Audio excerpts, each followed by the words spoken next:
तक पुलिस इस मंशियात को लाहौर में आने से नहीं रोक सकी। इसी किस्म की एक कार्रवाई जो है वो नवाकोट पुलिस ने हमसे शेयर की है कि वो इस तरह की एक कार्रवाई जो है वो करने जा रहे हैं, जिसके अंदर उनको इतला मिली है कि लाहौर में एक बड़ी खेप मंशियात की जो है वो दाखिल हुई है और लाहौर में इनके हदूद में अंदर ही कहीं पे वो मंशियात जो है वो डिलीवर भी की जानी है। पुलिस को अगर ये इतला मौजूद है कि मंशियात लाहौर में आई है और उसने यहाँ पे डिलीवर होना है तो पहले क्यों नहीं रोका जाता जब शहर के अंदर डिलीवरी होती है। इस चीज़ का सवाल का जवाब जो है वो आला अफसरान से लेंगे। लेकिन ये मंशियात कौन सी है, कौन सी मंशियात इस टाइम लाहौर में सबसे ज़्यादा बिक रही है, इनके रेट्स क्या चल रहे हैं और किस तरह ये मंशियात फरोश जो हैं ये बड़ी खेप मंगवा कर कैसे बेचते हैं, ये तमाम चीज़ें आज जानेंगे। प्रोग्राम जुर्म इंजाम में मेरे साथ रहिएगा।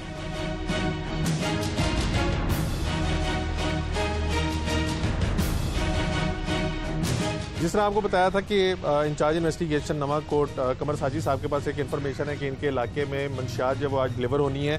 इसी तनाजर के अंदर इन्होंने नफरी जो है इकट्ठी की हुई है, जो रेडिंग पार्टी है उसको इकट्ठा किया हुआ है। कमर भाई क्या करने लगे, अब आप इनको कोई इंस्ट्रक्शंस वगैरह देंगे? जी बिल्कुल, बिस्मिल्लाहिर्रहमानिर्रहीम। ये अब तमाम लोगों को मैं मुख्तसर जो सीनियर अफसरान की तरफ से SOPs हैं उनके मुताबिक मैं आपको हिदायत देता हूँ। सबसे पहले आपने अपनी हिफाजत करनी है और अपने आप को सेव करते हुए जो हमारी इंफॉर्मेशन है उस पर वर्क करना है। उसके बाद जब वो मुलज़म अरेस्ट हो जाए तो उसकी मुकम्मल सर्च करनी है। सर्च करने के बाद जो जितना भी माल मुकदमा है या जो भी चीज़ उससे बरामद होती है उसको अपने फौरी तौर पे अपनी तहवील में लेना है और अपनी हिफाजत को जो है ना ख़ास अपनी हिफाजत का ख़ास ख्याल रखना है। बामुताबिक SOP bullet proof jackets, helmet वगैरह उसका इस्तेमाल करना है। बाज़ लाहौर के मौक़ों पे हमने देखा है कि मंशियात फरोशों की जानिब से मज़ाहमत भी की जाती है, फायरिंग और धावा भी बोल दिया जाता है। शायद एक दफ़ा आप एक शहर से बाहर रेड करने गए थे, वो केस डिफरेंट था लेकिन बड़ी मज़ाहमत हुई थी। तो आप कभी ऐसा होता है कि मज़ाहमत का सामना करना पड़े आप लोगों को? जी बिल्कुल, हम जो भी रेड करते हैं उसमें यही सबसे पहले हमारे माइंड में यही होता है कि आगे से मज़ाहमत ना भी हो तो वो हो सकती है। मतलब हर रेड जो है वो उसको आपने बड़ा सीरियस लेना है और उसको लाइट नहीं लेना। तो ये अमूमन जो ये मंशियात के जो स्मगलर्स होते हैं ये असले से लेस होते हैं और उसके मुताबिक जो है ना आपने अपनी जो है ना रेकी करके और आप देख रहे हैं कि यहाँ पे वो इनको सारी इंस्ट्रक्शंस दे दी जो SOP के मुताबिक अब ये लोग रेड करने के लिए जा रहे हैं। इनके साथ चलते हैं और देखते हैं कि क्या कामयाबी होती है या नहीं होती।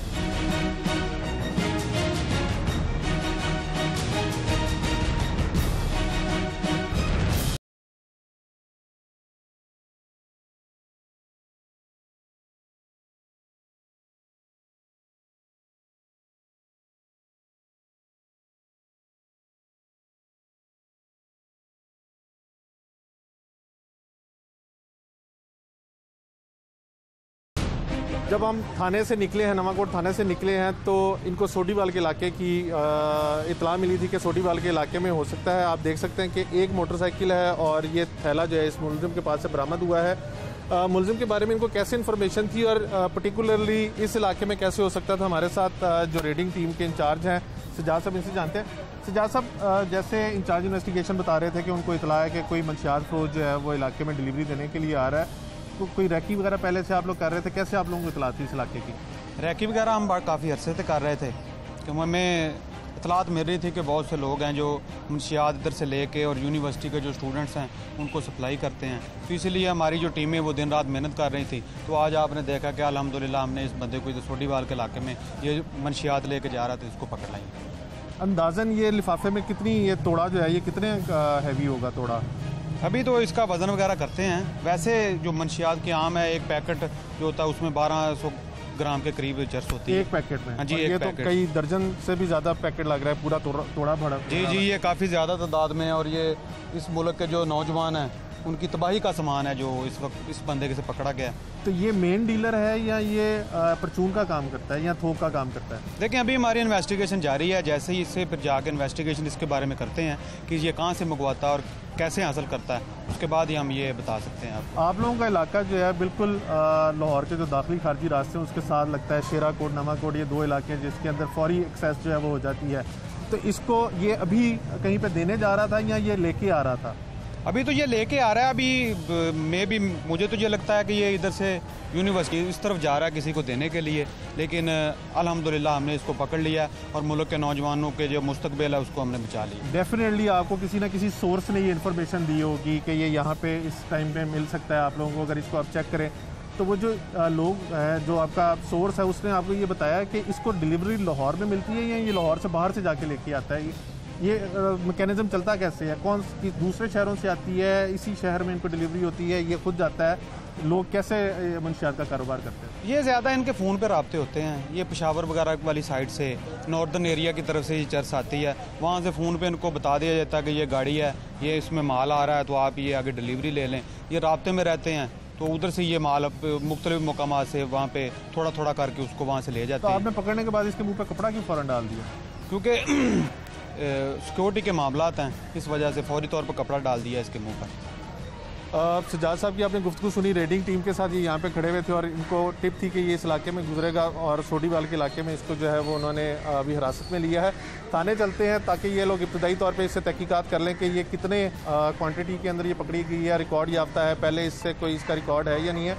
सबसे अहम चीज़ है, जैसे ये बता रहे हैं सजाद के, लाहौर के अंदर ये जो जहर है ज़्यादातर यूनिवर्सिटीज़ वगैरह के बाहर, तालीमी इदारों के बाहर घोला जा रहा है। उनको ग्रैब करना, उनको डी ट्रैक करना जो है वो बहुत ज़्यादा आसान है। मुलजिम से भी जानते हैं ताकि ये इब्तदाई तौर पे अपनी तहकीकात कर लें। थाने वापस चलते हैं और मुलजिम से भी इंटरव्यू लेते हैं। इंचार्ज इन्वेस्टिगेशन के पास जैसे इन्फॉर्मेशन है, सजाद जैसे बता रहे हैं कि ये तमाम मैकेनिज्म, तमाम गैंग कार्टल चल कैसे रहा है, ये तमाम थाने चल के इन्फॉर्मेशन लेके इसको थाने लेके जाएंगे जी सर, थाने जाएंगे।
लाहौर में हमने इससे पहले भी कई प्रोग्राम किए हैं कि लाहौर में मंशियात जो है वो बड़ी आसानी से दाखिल हो जाती है, दाखिली और खारजी रास्तों के ज़रिए, और फिर ये जहर जो है पूरे माशरे में जो है वो फैला दिया जाता है।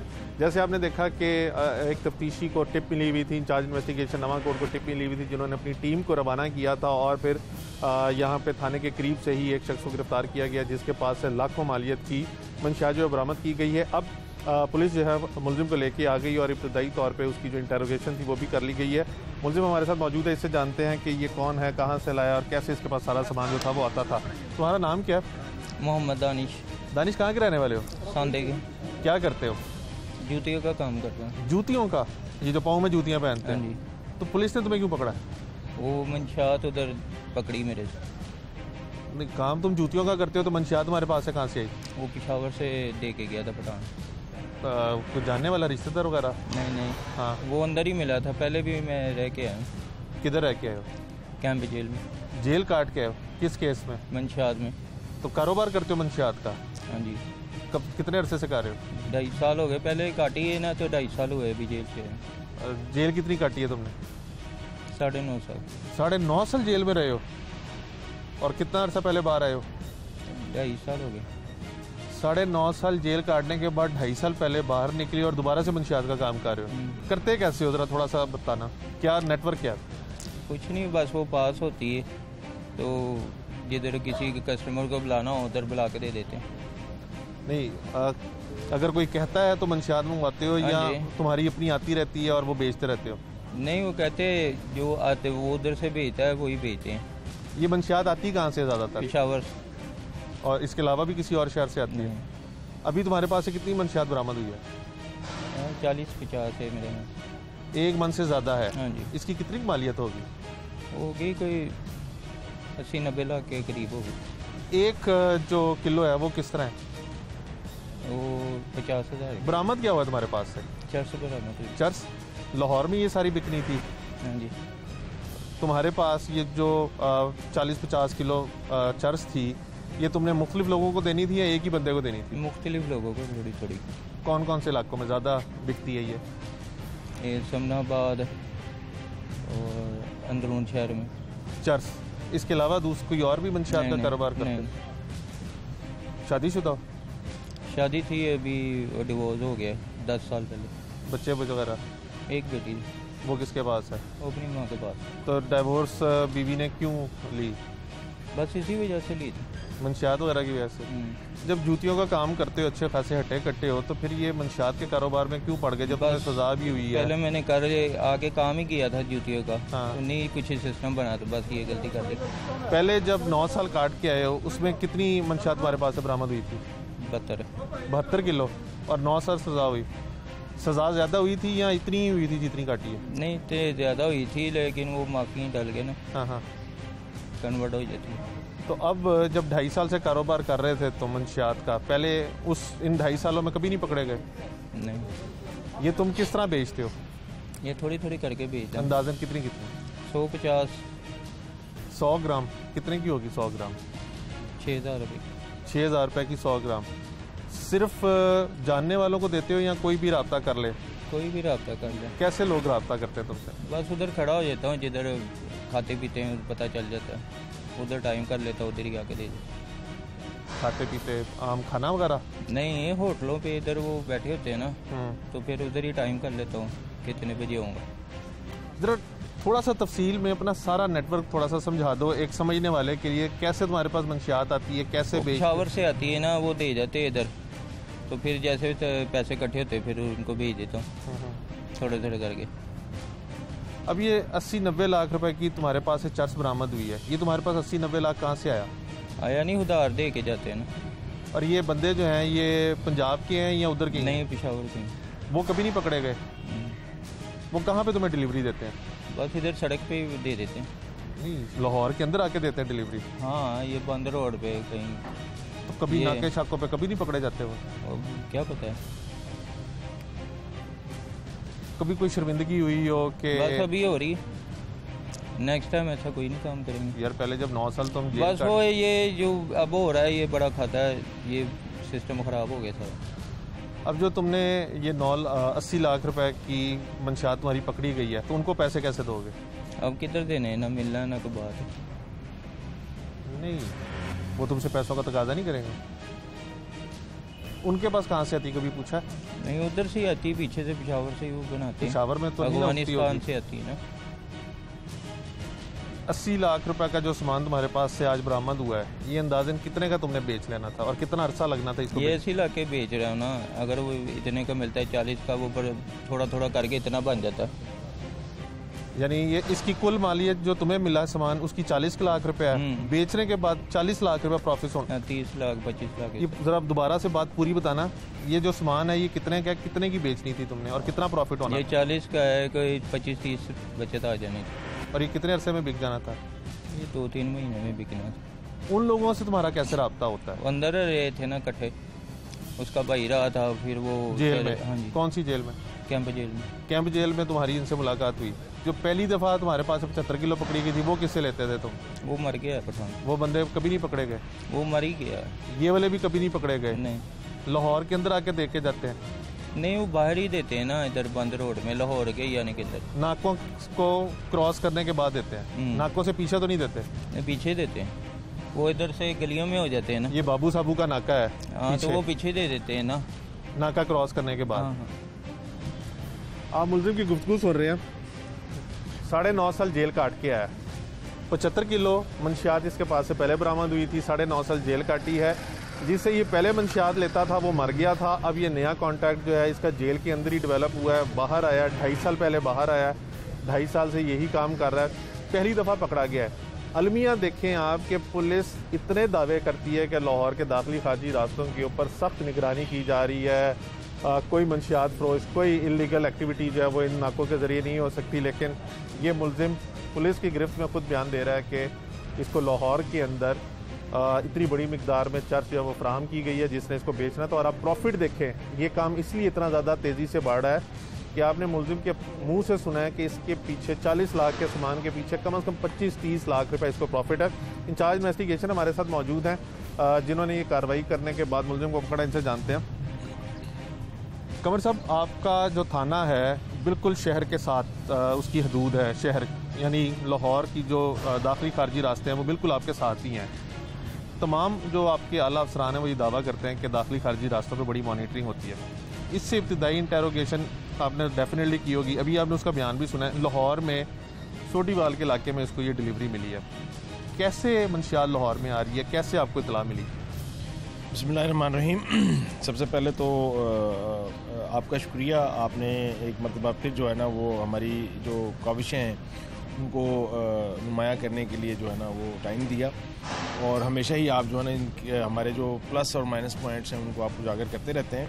तो बस ये हमारे सीनियर अफसरान जो हैं उनमें जो CCPO साहब हैं, DI साहब इन्वेस्टिगेशन है, SSP साहब इन्वेस्टिगेशन है, SP साहब इन्वेस्टिगेशन है और DSP साहब नवाकोट सर्कल, ये बिलखसूस अब मंशियात के हवाले से इस काम पे फोकस किया हुआ था। तो ये हमारे पास एक इंफॉर्मेशन थी, उस पर हमने ये वर्क किया, और चूँकि ये पहले साहब का रिकॉर्ड याफ्ता भी है, पहले भी ये जेल जा चुका हुआ है। तो ये जो आपने जो क्वेश्चन रेज़ किया ये बड़ा अलार्मिंग है, मतलब कि ये कहीं ना कहीं से तो ये ब्रेक थ्रू करते हैं और ये इंटर होते हैं लाहौर में। तो इस पे जो हमारे जो नाका जाते हैं इसको मज़ीद जो है ना वो फाल बनाने की ज़रूरत है, और इनको कंप्यूटराइज्ड और इन पे जो CCTV फुटेजेस हैं वो उनको मुनासिब तरीके से, उनको वैसे वर्क हो रहा है। ये मौजूदा जो गवर्नमेंट है इन्होंने भी इसको काफ़ी एक्टिवेट किया है, लेकिन फिर भी चूँकि ये क्रिमिनल्स लोग हैं, क्रिमिनल माइंडेड हैं ये, और इनके पास हर जो चोर दरवाज़ों का इनको पता होता है। ये बताइएगा कि जब एक शख्स जैसे ये बता रहा है कि 9.5 साल एक जेल काट के आया है, ये किस इलाके का रहायशी है? ये बेसिकली सांदे का रहने वाला है, लेकिन सांदे का ये रहने वाला है, 9.5 साल जेल काट के आया है। तो क्या आप लोगों के पास ऐसा कोई मैकेनिज्म है कि जब ऐसा बंदा कोई सज़ा याफ्ता सज़ा पूरी होने के बाद आता है तो आप उसको मॉनिटर करें कि उसकी एक्टिविटीज़ क्या हैं? क्योंकि आप सांदा तो यहाँ से तकरीबन 5-7 किलोमीटर दूर है आपकी हदूद से, तो इसका मतलब है कि उन्होंने इसको बिल्कुल मॉनिटर नहीं किया, दूसरे थाने ने मॉनिटर किया, दूसरे थाने ने पकड़ा। तो आप लोगों का कोई ऐसा मैकेनिज्म नहीं है कि मुलजमान जो मुजरिमान हैं उनको मॉनिटर किया जाए? नहीं, बिल्कुल हमारे पास लिस्ट आती है, जो मुलजमान जो जेल से रिहा होकर आते हैं उनकी भी फहरिस्त आती है, और डेली बेसिस पे उनको मॉनिटर कर रहे होते हैं SSP साहब, DI साहब इन्वेस्टिगेशन और हमारे जो SP साहब इन्वेस्टिगेशन है, वो बाकायदा हमारे पास उनका रजिस्टर है, उनमें भी उनकी एंट्री होती है। तो मैकेनिज़्म तो बना हुआ है, लेकिन बात जो है वो इम्प्लीमेंटेशन की है, बात इंटरेस्ट की है, बात उस पर अमल दरामद करने की है। अभी जो इससे चीज़ें बरामद हुई हैं इसके मुताबिक तो 40 लाख का सामान है, आपके मुताबिक कितने का सामान और क्या है? ये असल में बता रहा है शायद थोक रेट पे, ये बहुत ज़्यादा इससे ज़्यादा कहीं मालियत की ये जो है और बड़ी कीमती वो है, मतलब नायाब किस्म की चर्च है। तो इसमें ये तकरीबन कोई 80-90 लाख पर जो है वो पैकेट ये उसको अपना सेल करते हैं, और थोड़ा थोड़ा करके सेल करते हैं। जिस बंदे ने इसको दी है उसके बारे में कुछ पता चल सका? जिनको इसने बेचनी थी उनके बारे में कोई फहरिस्त बनाई आप लोगों ने? जी बिल्कुल, अभी इस पे इंशाल्लाह हम जदीद टेक्नोलॉजी की मदद से इस पे वर्क कर रहे हैं। इसके जो है हर चीज़ को मॉनिटर करके, इन्वेस्टिगेशन करके, तो जो मेन का जो बंदा है उसको भी इंशाल्लाह ताला राउंड अप करेंगे। और बाकी जो अगर इनको ये प्रॉफिट ना हो तो ये इस तरह का काम क्यों करें? तो इसमें तो काफ़ी ज़्यादा मार्जिन से ये लोग। आपका इलाका भी ऐसा सरबर्मन एरिया है, शहर का हदूद लगती है, इस वजह से भी यहाँ पे बहुत ज़्यादा ही बिकती है। जैसे ये कह रहे हैं होटलों पे जाके वहाँ पे लोगों को आइडेंटिफाई करते हैं, वहाँ पे बेचता है। जी बिल्कुल, अब तो ये ऑलमोस्ट हर जगह पे ये नासूर फैला हुआ है, पूरे मतलब मुल्क में है ये इसका वो। तो इसको आप स्पेसिफिकली नहीं कह सकते कि इसी पे होता है। यहाँ पे चूँकि ये कि मतलब जो बड़ा लो तबका कह लें आप, बड़ी पूरा क्लास है, हाँ, वो यहाँ पे ज़्यादा रहते हैं लोग। तो फिर इस तरह के लोग जो है ना वो ज़्यादा नशा भी कर लेते हैं। बहुत शुक्रिया तनवीर। सिर्फ आखिरी बात बताना, लाहौर में जैसे तुम ये चर्च का काम कर रहे हो, लाहौर में सबसे ज़्यादा इस टाइम फ़रोख्त होने वाला नशा कौन सा है? आइस का है। वो किस तरह, वो भी इतनी ही आसानी से दस्तयाब है? नहीं, उसका कोई पता नहीं है, लेकिन वो महंगी है, ये सुना है ना, देखी। सबसे ज़्यादा आइस बिक्री है, उसके बाद वो पता नहीं, वो कुकिंग का भी नाम आता है, उसके बाद ये चरस का आता है। तीसरे नंबर पे चर्च है। सही। आप जैसे मुलजिम की गुफ्तगू भी सुन रहे थे, सिर्फ आपको दिखाने के लिए एक मिनट, ये कमर साहब, ये पैकेट है जो मुलजिम के पास से बरामद हुआ है। ये इस किस्म की पैकिंग में होता है और इसको टेप से लपेटा होता है। इसकी वजह कोई आज तक समझ नहीं आई कि ये इसी कलर की टेप में क्यों लपेटा जाता है। और इसके ऊपर बाकायदा यासिर लिखा हुआ है। ये यासिर का और इसका ये 18 नंबर का क्या मतलब है? ये यासिर का है ना नाम, ये यासिर से पैकेट है और 18 नंबर बस ये वो अपना बना देते हैं, कोड है। और ये कितना किलो है अंदाजन? 1200 ग्राम। 1200 ग्राम। इस पैकेट की क्या कीमत है थोक में? 50,000 के लगभग। 50,000। कमर भी ज़रा पकड़िएगा। ये 1200 ग्राम यानी 1 किलो 200 ग्राम का ये पैकेट है। और यासिर कोई बंदा है जिसने ये पैकेट भेजा और शायद 18 नंबर ये पैकेट होगा। पुलिस ने क्योंकि इसको तमाम चर्च को अपने कब्जे में ले लिया, ये इसको इस तरह के लिफाफे में सील करके अब तल्फ करेंगे। इसकी तल्फी का क्या प्रोसेस होता है? ये सील करके हम इसको फिर जो मालखाना है मेन वहाँ पे जमा करवा देते हैं। बाद में वो कोई जो इनकी लीगल वो होती हैं SOPs उन पर इसको तल्फ किया जाता है, फिर इसको तलब किया जाता है। आप देख रहे हैं कि शहर के अंदर मंशियात सरेआम फ़रोख्त की जा रही है। गिरफ्तार होने वाले मुल्ज़मान जो हैं वो खुद अपने मुंह से इंकशाफ करते हैं कि बासानी लाहौर में दस्तयाब है। सबसे पहले नंबर पे इस टाइम लाहौर में आइस बिक रही है, दूसरे नंबर पे कोकेन बिक रही है, तीसरे नंबर पे चर्च बिक रही है और लाखों मालियत की चर्च जो है वो बरामद की जा रही है। ये एक बंदा नहीं है, ऐसे सैकड़ों मंशियात फरोश होंगे जो शहर में ये जहर घोल रहे हैं और पुलिस इन लोगों को लाहौर आने में रोकने से नाकाम दिखाई देती है। जब कोई शख्स नशे पर लगता है तो ये मुमकिन है कि उसके घर वालों को पता ना चले कि ये कैजुअली या एडिक्शन की तरफ जा रहा है, यानी कैजुअली नशा करना शुरू किया और अब एडिक्शन की तरफ जा रहा है। घर वाले बिल्कुल स्टार्ट में मे भी ऐसा पता नहीं चलता, लेकिन हम जो हमारी मीडिया पे या डिफरेंट हमारे एक्सपर्ट जो टॉक करते हैं हम उसमें बताते हैं कि बच्चे के ऊपर नज़र रखें, उसका घर से ज़्यादा टाइम बाहर तो नहीं गुजरता, घर लेट तो नहीं आता, या रूटीन में जैसे वो कॉलेज यूनिवर्सिटी में पढ़ता है तो वो पहले से ज़्यादा को पैसों की डिमांड तो नहीं कर रहा, या उसके जो ग्रुप हैं उसके दोस्त हैं उनकी कंपनी क्या, पेरेंट्स को चाहिए कि उनको वॉच रखें। अभी जैसे सारे हमारे इकोनॉमिक्स के और दूसरे इशू चल रहे हैं तो पूरी फैमिली या हम लोग जितनी भी होती वो हर अपने बिजनेस में और वर्किंग में मोस्टली लोग बिजी होते हैं और हमारा जो एक स्ट्रक्चर था फैमिली का वो ख़राब हो चुका है। हर पर्सन इंडिपेंडेंट हो गया है, हर पर्सन अपने एक घर में आप रूम में अलग अलग है, उसमें मोबाइल से वो लगा हुआ है, वहाँ उसके कॉन्टैक्ट हैं अच्छे लोगों से भी बुरे लोगों से भी। तो पेरेंट्स को चाहिए, उनको एडवाइस है आपके ज़रिए से मैं देना चाहूँगा कि अपने बच्चों के ऊपर नज़र रखें। अभी बिल्कुल जो यंग बच्चे हैं AO लेवल के, हमने डिफरेंट स्कूल कॉलेज में विज़िट किया तो वहाँ ये जो है एडिक्शन उनमें भी मौजूद है। इनमें क्यों एडिक्शन बहुत ज़्यादा हो रही है? अभी हम जिस मुल्जिम का इंटरव्यू करके आ रहे हैं और पुलिस का इंटरव्यू किया है, पुलिस ने भी यही कहा है कि ये मोस्टली स्कूलों कॉलेजों यूनिवर्सिटीज़ के बाहर मंशियात बेचते हैं। क्या उनको उनके जहन को कैप्चर करना आसान होता है? वो उसकी रीज़न ये है कि देखिए आम बंदा या एक जगह उनको एक पर्सन अपना क्लाइंट ढूंढने के लिए डिफरेंट टाइम लगेगा, एक एक बंदे पे मेहनत करनी पड़ेगी।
जिस तरह से मुल्जिम की आपने गुफ्तगू सुनी, मुल्जिम कहता है कि वो 40-50 किलो मंशियात जो उसने मंगवाई है और वो शहर में बेचेगा और 25-30 लाख रुपये उससे कमा लेगा और ये वो लोग हैं जिनको ये बेचेगा, वो लोग हैं जो अनजान है इस बात से कि जो वो नशा कर रहे हैं वो उनकी ज़िंदगियों के खात्मे का सबब बन सकता है।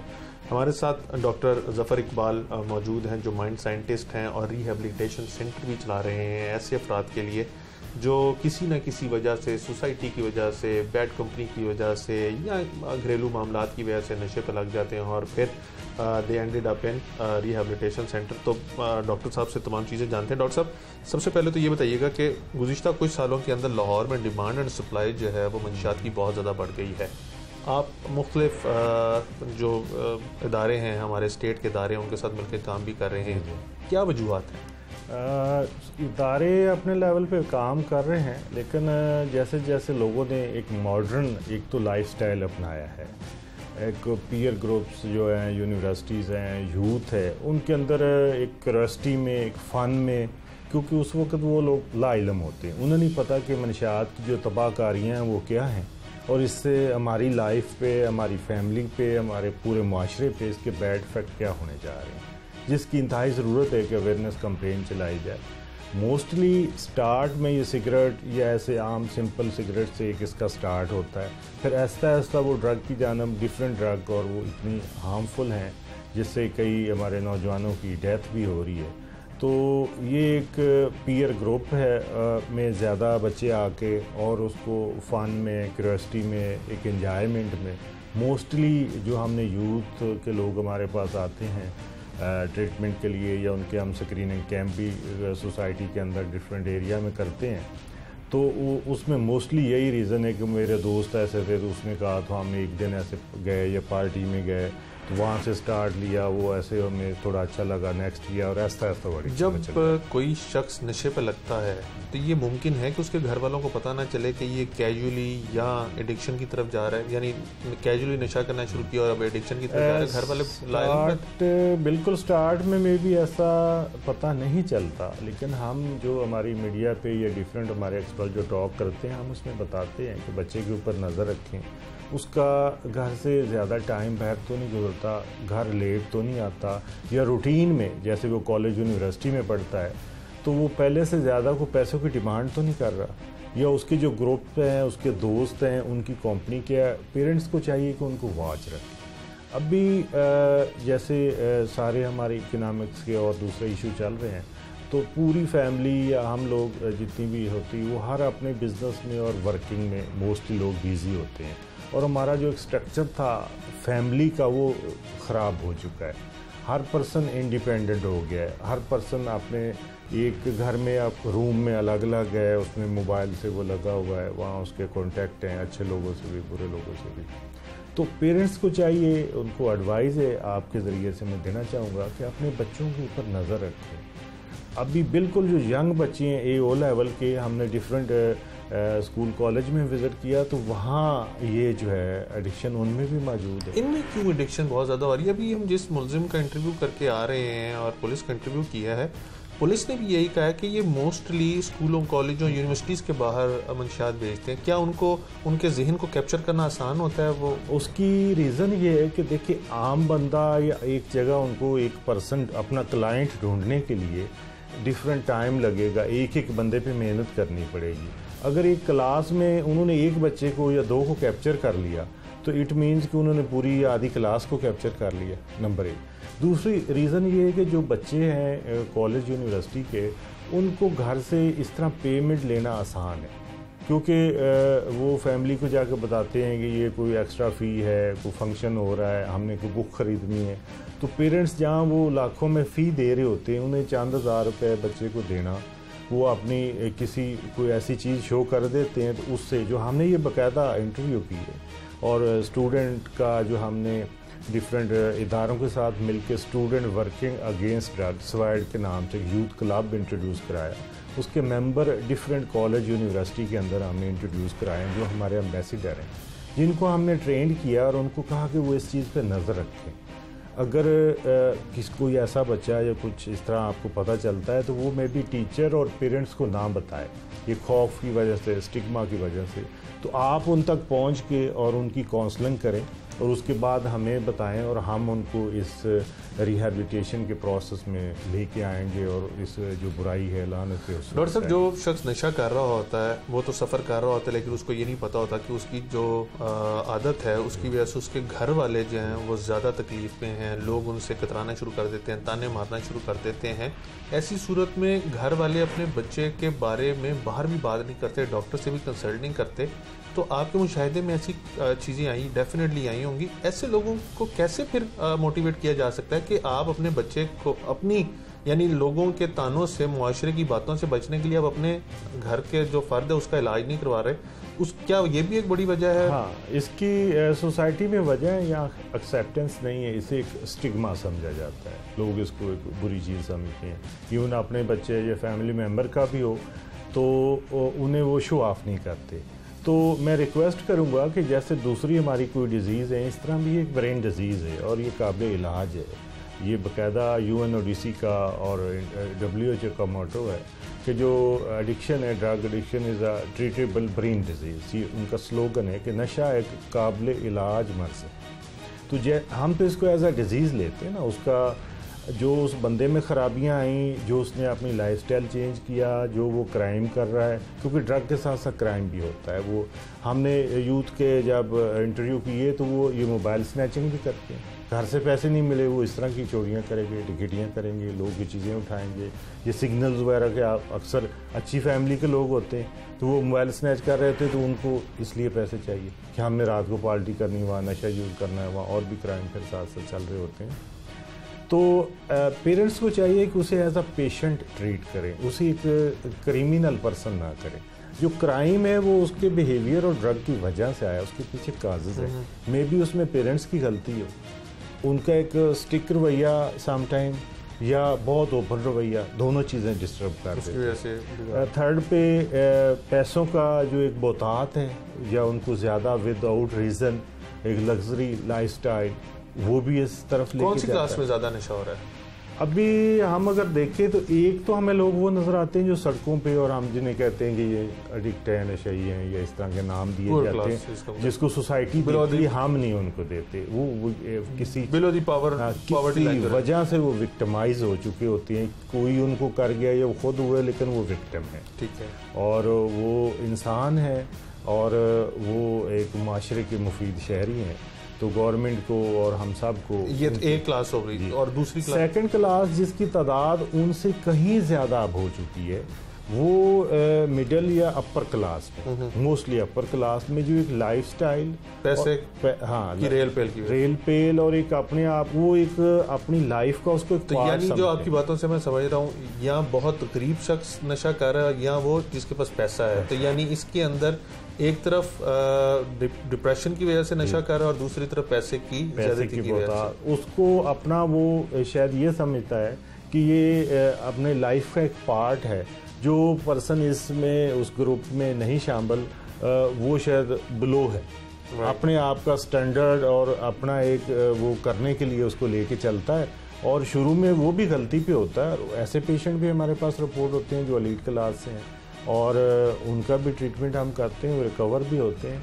लेकिन रिकवर होने की रेशो जो है, क्योंकि इसको जब हम डिटॉक्स करते हैं फिर रिहैबिलिटेशन का प्रोसेस होता है, जो UNODC की गाइडलाइन है उसको हम फॉलो करते हैं, तो वो अप्रॉक्सीमेटली 100 डेज़ का प्रोग्राम होता है। एक तो यहाँ ये रीज़न है कि मोस्टली कहा जाता है कि रिहैबिलिटेशन सेंटर के अंदर पैसे बहुत एक्स्ट्राऑर्डिनरी लगते हैं, इसकी वजह से लोग रिहैबिलिटेशन सेंटर नहीं, ऐसी रीज़न नहीं है। अगर उसको कंपेयर आप किसी भी दूसरे ट्रीटमेंट सेंटर के साथ करें तो उससे कहीं कम है। लेकिन फैमिली का या लोगों का ये ख्याल होता है कि इसने मे बी ठीक नहीं होना, और उसने मोस्टली घर में ऐसे हालात, पेशेंट जब हमारे पास पहुंचता है तो वो घर की भी तबाही कर चुका होता है, पूरी फैमिली भी उससे डिस्टर्ब हो चुकी होती है, उसका उनके साथ एक रिलेशन नहीं रह चुका होता, बहन भाइयों के साथ भी, क्योंकि उसने मुख्तलिफ हर एक के पर्स भी चोरी किए होते हैं, उनकी चीज़ें भी चोरी की होती हैं। बिल्कुल। तो उससे वो एक शख्स बीमार नहीं होता, वो पूरी फैमिली ही नहीं, इवन सोसाइटी के महल्लेदार और उनके साथ भी उस बंदे की वजह से वो डिस्कनेक्ट हो चुके होते हैं, और डेली को इनको कंप्लेन आ रही होती है कि आपका बच्चा ये कर गया, वो कर गया। इसलिए उनके लिए कुछ पर्सन हमने देखा हमारे पास, बल्कि उसमें काफ़ी ऐसी तादाद है कि जो इसलिए लेके आते हैं कि इसको ट्रीटमेंट तो करना है, यानी इसको बंद कर दें आप कि ये हमारे लिए बहुत ख़राबियाँ पैदा कर रहा है, उसको पनिशमेंट के लिए। तो पेरेंट्स से ये रिक्वेस्ट है कि ऐसे पर्सन को एज अ पेशेंट ट्रीट करें और उसके साथ एक अच्छा हमदर्दाना रवैया रखें और उसका जो प्रोटोकॉल है अच्छा उसके अंडर उसका ट्रीटमेंट हो तो वो दोबारा माशरे का मुफीद शहरी बन। बहुत शुक्रिया। डॉक्टर ज़फ़र इकबाल साहब हमारे साथ मौजूद थे। आपको शायद याद हो कुछ अर्सा कबल मिलत पार्क के इलाके में एक नशई ने 2 बुज़ुर्ग मियाँ बीवी को कत्ल कर दिया था और उसके पीछे भी जब वो पकड़ा गया तो यही वजह निकली थी कि उसके पास नशे के पैसे नहीं थे और उस रोज़ वो माँ से नशे के लिए पैसे मांगता रहा था, जिसने पैसे नहीं दिए और उसने फिर मोहल्लेदारों से जाके पैसे लेने की कोशिश की और इनकार के पर उनको कत्ल कर दिया था। डॉक्टर साहब की बातों से भी मैंने यही आखज़ किया है कि वालिदैन का बड़ा कलीदी किरदार है कि वो बच्चों के ऊपर नज़र रखें कि उनकी हरकतों में फ़र्क तो नहीं आ रहा, उनके बच्चे ज़्यादा पैसे तो नहीं ले रहे, ज़्यादा बार टाइम तो नहीं गुजार रहे या ऐसी हरकतें नहीं कर रहे जो उनकी रूटीन नहीं है। अगर ऐसा कुछ कर रहे हैं तो आपको अपने बच्चे को बिठा कर पूछने की ज़रूरत है वो क्यों कर रहा है। बिगाड़ घर से ही शुरू होता है जो फिर इस हद तक इस नहज पे पहुंच जाता है कि बच्चा एडिक्ट हो जाता है और तब तक काफ़ी देर हो गई होती है। डॉक्टर साहब ने कहा कि वक्त पर अगर पेशेंट जो है वो क्लिनिक पहुंच जाए तो उसके रिहेबिलिटेशन के चांसेस जो हैं वो बहुत ज़्यादा है। हो सकता है कि पहले भी लोग नशे का इस्तेमाल करते हों, मुंशियात का इस्तेमाल करते हों, लेकिन एक ऐसा टाइम आया कि लोगों ने इसको स्टेटस सिंबल के तौर पे लेना शुरू कर दिया, निजी महाफिल में इसलिए इस्तेमाल करना शुरू कर दिया कि दूसरा कर रहा है तो उसको देखा देखी अपने आप को थोड़ा सा मटीरियलाइज करके शो ऑफ करने के लिए करना शुरू कर दिया। वजूहात क्या हैं, क्या वजह है कि ये इतना ज़्यादा बढ़ता जा रहा है? जी, इसकी मुख्तलिफ वजूहात हैं। जैसे कि हम यहाँ पे सेशन लेते हैं एडिक्शन वालों के, तो जब से हम लोगों से हिस्ट्री लेके उनसे जब पता चला तो इसकी मुख्तलिफ वजूहात है। कुछ कहते हैं कि हमारे फैमिली लाइक हमारे माँ बाप का हमारे साथ रवैया ठीक नहीं था, जिसकी वजह से मैं ज़्यादा टाइम बाहर गुजारता था, तो मुझे बहुत सी फैमिली इशूज़ है। इस टेंशन को रिलीज़ करने के लिए मैंने जैसे एडिक्शन की स्टार्टिंग तो एक सिगरेट नोशी से ही होती है ना, ज़्यादातर एडिक्शन में लोग पढ़ते हैं तो स्टार्ट तो सिगरेट से ही करते हैं। उसके बाद फिर जैसे कि कल ही हमने एक क्लाइंट को देखा है तो वो कहता है कि मैं सिगरेट पीता था तो मेरे दोस्त ने मुझे चर्च के ना सिगरेट में मिला के दे दिए, तो वहाँ से मैं उसका आदी हो गया। तो इस तरह फिर इसकी मुख्तलिफ वजूहात होती हैं। कुछ बुरी लाइक बैड कंपनीज में बैठ के दोस्तों की वजह से, मुआशरे में क्योंकि जहाँ पे अगर एडिक्शन वाले लोग ज़्यादा होंगे तो नॉर्मल लोगों को वो ज़ाहिर है अपने जैसा बनाना चाहेंगे, उनकी कंपनीज में लोग बैठ के, तो एडिक्शन इसलिए इनकी जैसी यूजुअली देखा मुशाहिदे में ये चीज़ आती है कि लोग जो मंशियात का इस्तेमाल कर रहे होते हैं, कुछ कैटेगरीज ऐसी होती हैं जो सिर्फ जस्ट फॉर फन इसकी कंजम्पशन कर रही होती हैं, लेकिन वो जो जस्ट फॉर फन वाले कैजुअल जो होती है इनटेक, वो एक टाइम आता है कि आप उसके एडिक्ट हो जाते हो और आपको पता भी नहीं चलता कि आप एडिक्ट हो गए हैं। ये जो सफ़र ये इतनी तेज़ी से कैसे लोग तय कर लेते हैं और क्या ऐसा प्लेयर है जो मंशियात के इस्तेमाल से इंसान को मिलता है कि वो उसको सूझबूझ खत्म हो जाती है और वो हर चीज़ दांव पे लगा देता है?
जिस तरह से हम देख रहे हैं कि बहुत से ऐसे हम प्रोग्राम अब तक कर चुके हैं जिसके अंदर मंशियात फरोज हैं, वो शहर में मंशियात लाते हैं और उसके बाद इस जहर को माशरे में घोलने के लिए ना सिर्फ स्कूलों का सहारा लेते हैं, कॉलेजेस यूनिवर्सिटीज़ के बाहर जाके वो उसको बेचते हैं, बल्कि आज तो एक नया इंकशाफ हुआ है कि वो मंशियात फरोश, जैसे उसने बताया और आपने खुद भी सुना, कि वो खाने के होटल्स और रेस्टोरेंट्स और जो ये ढाबे वगैरह होते हैं वहाँ पर जाके बैठ जाता है और लोगों को देखता है, लोगों को मॉनिटर करता है कि कौन ऐसा उसका शिकार हो सकता है जो नशे की लत में पड़ सकता है या नशे का आदी हो सकता है जिसको वो फिर फ़रोख्त करता है। हमारे साथ क्लिनिकल साइकोलॉजिस्ट तहजीब फातिमा हैं। इनसे जानते हैं कि ये मंशियात का बढ़ता हुआ रुझान जो है ये इससे हमारा माशरा क्यों तबाह होता जा रहा है, इसकी क्या वजूहात हैं कि ये इतनी तेज़ी से लोग जो हैं वो मंशियात की तरफ राग़िब हो रहे हैं। तहजीब, एक तो वक्त के लिए बहुत शुक्रिया। ये बताइएगा कि हो सकता है कि पहले भी लोग नशे का इस्तेमाल करते हों, मंशियात का इस्तेमाल करते हों, लेकिन एक ऐसा टाइम आया कि लोगों ने इसको स्टेटस सिंबल के तौर पे लेना शुरू कर दिया, निजी महाफिल में इसलिए इस्तेमाल करना शुरू कर दिया कि दूसरा कर रहा है तो उसको देखा देखी अपने आप को थोड़ा सा मटीरियलाइज करके शो ऑफ करने के लिए करना शुरू कर दिया।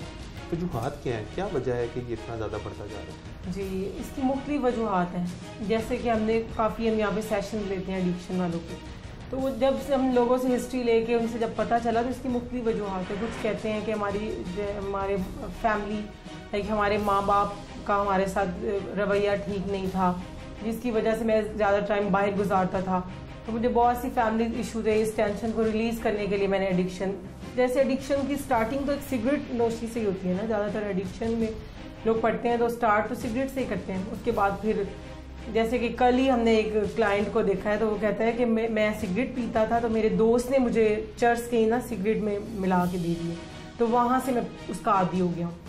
तो इस तरह फिर इसकी मुख्तलिफ वजूहात होती हैं। कुछ बुरी लाइक बैड कंपनीज में बैठ के दोस्तों की वजह से, मुआशरे में, क्योंकि जहाँ पे अगर एडिक्शन वाले लोग ज़्यादा होंगे तो नॉर्मल लोगों को वो ज़ाहिर है अपने जैसा बनाना चाहेंगे उनकी कंपनीज में लोग बैठ के, तो एडिक्शन इसलिए इनकी जैसी यूजुअली देखा मुशाहिदे में ये चीज़ आती है कि लोग जो मंशियात का इस्तेमाल कर रहे होते हैं, कुछ कैटेगरीज ऐसी होती हैं जो सिर्फ जस्ट फॉर फन इसकी कंजम्पशन कर रही होती हैं, लेकिन वो जो जस्ट फॉर फन वाले कैजुअल जो होती है इनटेक, वो एक टाइम आता है कि आप उसके एडिक्ट हो जाते हो और आपको पता भी नहीं चलता कि आप एडिक्ट हो गए हैं। ये जो सफ़र ये इतनी तेज़ी से कैसे लोग तय कर लेते हैं, और क्या ऐसा प्लेयर है जो मंशियात के इस्तेमाल से इंसान को मिलता है कि वो उसको सूझबूझ खत्म हो जाती है और वो हर चीज़ दांव लगा देता है? इसका एक ये बात है कि जो ड्रग्स के अंदर कुछ ऐसे केमिकल्स होते हैं जो एक पर्सन की बॉडी को अपना आदी कर लेते हैं। तो अब क्या है कि जब बंदा किसी चीज़ का आदी हो जाता है उसको उससे ही प्लेयर मिलेगा।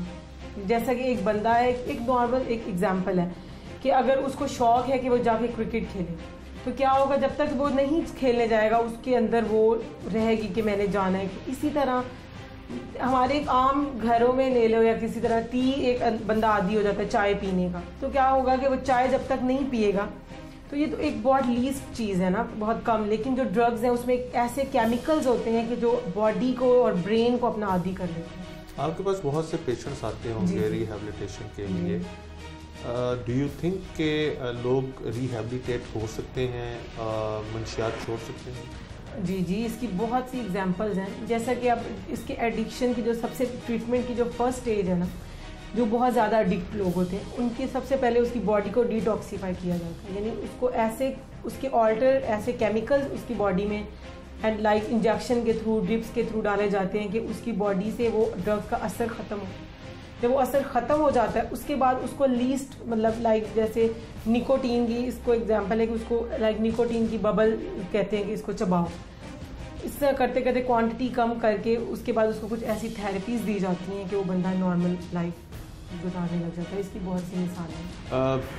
आपने अपने कैरियर में देखा होगा कि तादाद जो है वो बढ़ती जा रही है, if I am not wrong, ऐसे ही है? जी बिल्कुल, आप सही कह रहे हैं। इस तादाद के बढ़ने की वजूहात क्या हैं, और जो लोग इसके आदी हैं जिनको पता नहीं चल रहा कि वो इसके आदी होते जा रहे हैं, उनके लिए क्या कहेंगी कि किस तरह से एक बंदा खुद से एक बैरियर फिट कर ले कि वो इस चीज़ का आदी होता जा रहा है और रुक जाए? सबसे पहली बात तो ये है कि मैंने जो ज़्यादातर मेरी असेसमेंट है, जो ज़्यादातर लोग इसकी तरफ वही लोग जा रहे हैं जिनको तो ना तो वो खुद लाइक के उनके अपनी रूटीन्स ख़राब जब हो जाती ज़्यादा, क्योंकि हम थेरेपी में जो फैमिली थेरेपी में या फिर उनको जो थेरेपी है सबसे पहले हम बताते हैं ना, उसमें हम कहते हैं कि आप अपनी एक रूटीन सेट करें जैसे कि सुबह उठ के कोई काम, किसी काम पे जाओ, क्योंकि ज़्यादातर वही लोग, बेशक ये है कि स्टूडेंट्स भी अब इस फील्ड में बहुत से लोग एडिक्ट हो रहे हैं, वो भी एज अ फैशन, लेकिन इसके अलावा ज़्यादातर मैंने उन्हीं लोगों को देखा जो कि बेरोज़गार हो, जिनको कोई काम करने के लिए नहीं होता। इसकी तो एक प्राइस पे करनी पड़ती, महंगा नशे हैं, तो लोग वो बेरोजगार लोग कैसे? हाँ, तो कल जैसे एक हमारे पास क्लाइंट आया है, उसके पेरेंट्स क्या कह रहे हैं, उसके पेरेंट्स उसको लेके आए हैं कि ये हम पे पेरेंट्स पे हाथ उठाता है, हम पे गुस्सा करता है कि मुझे पैसे दो, और इसके अलावा चोरी करके उनके पास बहुत से तरीके, वो पैसा कहीं से भी अपने पेरेंट्स से मांग लिया, लाइक चोरी, इससे जैसे एक एडिक्शन तो एक है ही जुर्म, लेकिन इसके अलावा ये और भी बहुत सी जुराइम आगे इसका सबब बनता है। नशे में इंसान इतनी अकल खो सकता है, सूझबूझ खो सकता है कि अपने माँ बाप के ऊपर हाथ उठा ले, जैसे भी आपने जी बिल्कुल। उसकी क्या, मैं आपको एक एग्जांपल इसकी बता, क्योंकि उसको उस चीज़ का लाइक जैसे उसको वो चाह रहा होता है कि मुझे नशा मिले, अब उसके पास पैसे नहीं है तो वो अपने पेरेंट्स से ही मांगता है, जाहिर सी बात। वो लड़का 22 ईयर्स का था जिसकी मैं आपको बात बता रही, तो वो क्या कर, जब उसको पैसे नहीं मिलेंगे अपनी प्लेयर को पूरा कर, उसको समझ तो नहीं है कि उसके पेरेंट्स हैं या कौन है, वो तो नशे में ऑलरेडी, तो इस तरह। Thank you very much. तहजीब फातिमा हमारे साथ मौजूद थी। तहजीब की अब गुफ्तगू सुन रहे थे कि बढ़ता हुआ नशे का इस्तेमाल जो है वो हमारी सोसाइटी में दिन ब दिन बढ़ता जा रहा है, और अभी आपने जैसे उन्होंने अपने एक क्लाइंट की बात बताई कि एक इनके पास ऐसा क्लाइंट भी है जो नशे की लत को पूरा करने के लिए पैसे ना मिलने पर अपने वालिदैन पे भी हाथ उठाता है। बहुत से इनके पास ऐसे भी पेशेंट्स अभी उन्होंने जिक्र किया कि फैशन के तौर पे उसको शुरू करते हैं और फिर उसकी लत लग जाती है। और सबसे अच्छी चीज़ ये है जो खुशाइन बात इन्होंने बताई कि रिहेबिलिटेट हो सकता है, अगर कोई शख्स नशा कर रहा है तो वो उससे क्लियर हो सकता है, बाहर निकल सकता है। लेकिन जिस तेज़ी से ये जहर हमारे माशरे में फैल रहा है और जिस तेज़ी से हम लोग अपने प्रोग्रामों के थ्रू और ख़बरों के थ्रू ये देख रहे हैं कि मंशियात आए रोज़ लाहौर में जो है वो खेप पकड़ी जा रही है, इसके सद्देबाब के लिए हुकूमत को और पुलिस को बड़े पैमाने पर क्रैकडाउन करने की ज़रूरत है। और ऐसे अफराद जो इस नशे की लानत को बेचने के लिए, चंद टके कमाने के लिए इंसानों की ज़िंदगियों से खेल रहे हैं, उनको पकड़ कर कैफे किरदार तक पहुंचाना चाहिए। बेशक ये मुलजिम जिसके ऊपर आज हमने प्रोग्राम शुरू किया था 9.5 साल जेल काट के आया, लेकिन वो आते साथ ही बाहर सबसे पहले फिर वही कारोबार कर रहा है जिसके अंदर वो पकड़ा गया था। तो ऐसे लोगों को उनके कैफे किरदार तक पहुंचाना इंतहाई ज़रूरी है और ये काम हमारे स्टेट डिपार्टमेंट्स का है। आज के प्रोग्राम से टीम जुर्म इंजाम और अपने मेज़बान उबर जावेद को इजाज़त दीजिए। अगले प्रोग्राम में मुलाकात होगी। अल्लाह के बाद।